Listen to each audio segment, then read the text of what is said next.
What is the best business entity for small business? So I love this conversation, and I have so much in this channel for the last 4 years about this conversation. So what is the best entity? Depends where you live in the world, depends on the kind of money you're going to make, depends on liability, depends. You're going to get sick of hearing that question. But all that being said, when is the best time to get an entity, and what entity for you? I'm just going to tell you, I want you to come to our team and get an expert opinion, not just go to your Secretary of State or some government website and try to pull this off. Let's talk about an LLC versus an S-Corp versus a Corp. And yes, we are talking in United States terms and the kind of entities we have in principle. It works all over the world. When do you make an S-Corp election? Would that make sense? And it also makes sense in the state you're in. How to think about liability and taxes together. And when does that big one called the C-Corp come into play? So get a pen and paper. This was a big one.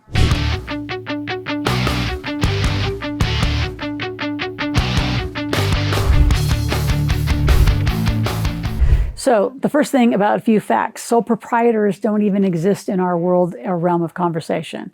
They have absolutely no protection. Doesn't matter what you're doing, but I'm just going to speak specifically. I've always been in the health or the wealth world. Both of them high liability. I would say any of you have high liability because the person, if you're doing business with a person, which you are, because that's who pays you, they have any right. I mean, even if you're a dog groomer and you hurt their dog and that dog is like a child to them, you're getting sued and they can come get your house, your 401ks, everything. So sole proprietor land is not an option. I wouldn't even get out of bed to tell you to start that way. S-Corp owners pay themselves a W-2. It needs to be really small, but then do not continue to do other distributions. All that does is stack up more income, a bigger tax problem. So many of you are used to invisible pain, overpaying taxes because you don't strategize or plan to be as low as you can. You might be in the 20, 30, 40% bracket. Why not look at what does it take to be in the teens? What does it take to be in the single digits of a tax basis? You say, well, that's not legally possible. It is through the best businesses to surround your companies. And if you think about it from the financial services world, banks, partners, credit scores, all of them prefer to do business with entities, corporations, structures, instead of an individual. So let's get started. Entities 101. So they're in America, and I'm going to use American terms, and you can look at your own countries to see what you have. But we have a limited partnership, we have an LLC, we have an S-Corp and a C-Corp. Limited partnerships are typically more of a generational legacy thing. LLCs are used for a lot of startup businesses, small businesses, but how they're taxed is critical. You cannot make that decision. So if you go to the 99-cent store, the LegalZooms, and push buttons and get a cheap entity, you're not going to get the help you need. So we offer about the same price tag with one-on-one, very custom care of how to get you the right company given the right state, depending on what you're doing. The S-Corp is a great entity. It allows you to actually employ your kids. It gives you bigger benefits. And the C-Corp is the big one. And you want to grow into the C-Corp typically. When to elect an S-Corp? I'm going to read some of these statistics. Consistent profit after paying yourself a reasonable salary. So you do have to pay yourself reasonable, although reasonable in our world is the lowest possible. So you don't need to pay yourself unless you are a high grade professional engineer. Most of you need to get under 100,000 in paying yourself a salary. And you say, well, I can't live on that. Well, the goal is that you take your personal expenses and work with a tax strategist to move them into business deductions legally. There's 81,000 pages of tax code, the big, beautiful bill law, now in effect, and more going into effect in 2026 is going to give you even more benefit. So the fact you're overpaying taxes and then not investing in things that are actually specific to affecting your tax return. The bonus depreciation, I mean, it took some of our clients from owing 100,000 to 600,000 in losses carried forward just by using their real estate, gas and oil, aviation, some water and mineral rights right, and putting it in an inclusive tax return. So there's a lot to this. So you should not be doing your own taxes. I mean, the level of tax strategists that work in our teams, they go to school for as long as probably your surgeon. You don't do your own surgery, you're not going to do your own taxes. And if you do, in my opinion, you're risking the most valuable asset of your life that you have a lot more control than you think. Everybody thinks taxes is a big, scary thing. While you guys are reading and watching fiction novels, I'm like immersed in more of the tax code because I love it. And I think it's fascinating what you can do when you actually become a company. There's two engines that I start with every company. And so the title of this was, what was the best business to start for your small business? I start with a company, and typically it's an LLC or S. and then moves into a C, or it does a relationship to my C, and I start with a database. So I'm not going to leave it behind, even though you didn't ask about it, but I need you to get a database as fast as I need you to get incorporated. Those are the two things that start the framework of your company, because the database is where you're going to put all your clients or your interested clients.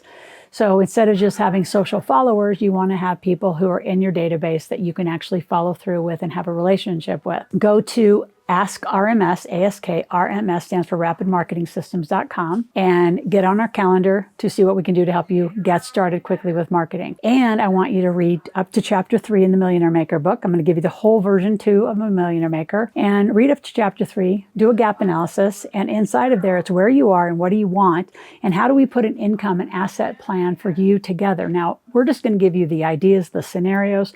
You're going to be making the decision, because this is your life, this is your legacy. And every wealthy person that I know, they have a business and they have real estate, and then usually a lot of other alternatives. But those are the core of most people that have a lot of money, is those two assets. So what company are you going to own, and start it right? In fact, I'm so aggressive about starting it right. At 18 years old, my kids got their first LLCs for their birthday to get started. And then those became tutoring companies. My daughter's become a pilot, so hers will become more aviation related. But again, running it as a company, not as a job. Now, before we continue on, I want you to subscribe to this channel. Be here 5 days a week. Click that notification button. I'm going to pop into your phone. You're going to listen to me 5, 10, 15 minutes. Share the videos and watch them to the end. I give a lot of gifts all the way to the end. And in this category, you want to share with as many people as possible. If you're an employee right now and you're working for someone and you want to go be free, go up and grab inside my playlist every reason and every way that you can make money. So how to build a cash machine, how to make your first 100,000, how to quit your job in 90 days. Go through a huge playlist and just binge watch here. You're going to learn so much about your options, and I'm going to say money and finance and business that you've never seen or heard in most places. What I talk about is totally legal and ethical. It is just different, not difficult. And a lot of you make it difficult, and the experts make it difficult because they want you to rely on them. I don't want you reliant. I want you totally independent for you and your family. So what do you have to do to set up right away? Call our office. So you're going to get that gap analysis, talk to somebody on our team. Worst case, if you want to go to the Secretary of State, just get an EIN and get going. Most likely you won't have the documents needed to even open a bank account, because you're going to need a variety of documents that you're going to either have to pay more for, or they're generic that come from LegalZoom or those online services without talking to an expert. To me, that's one of your beginning mistakes, and you will pay for it later. Once you get the entity up and running, if it's an LLC, you need to get an operating agreement, you need to get the bank account, you need to get credit and credit cards, so you start building corporate credit. If it's an S-Corp or a C-Corp, you need a shareholder agreement, same thing, bank accounts, credit cards, get corporate credit. So there's an entire integration of a system that we provide and help you and your family, especially the younger folks that are going to inherit what you're about to do. Bring them along. Anyone under 20 years old, kids are a charity and they come with you for free. All you have to do is commit to getting educated and be a client at the big table. If you have questions about how to do any of this, how to take advantage of these strategies, go to askloral.com, ASKLORAL. Ask a question, make a request. We'll be back tomorrow.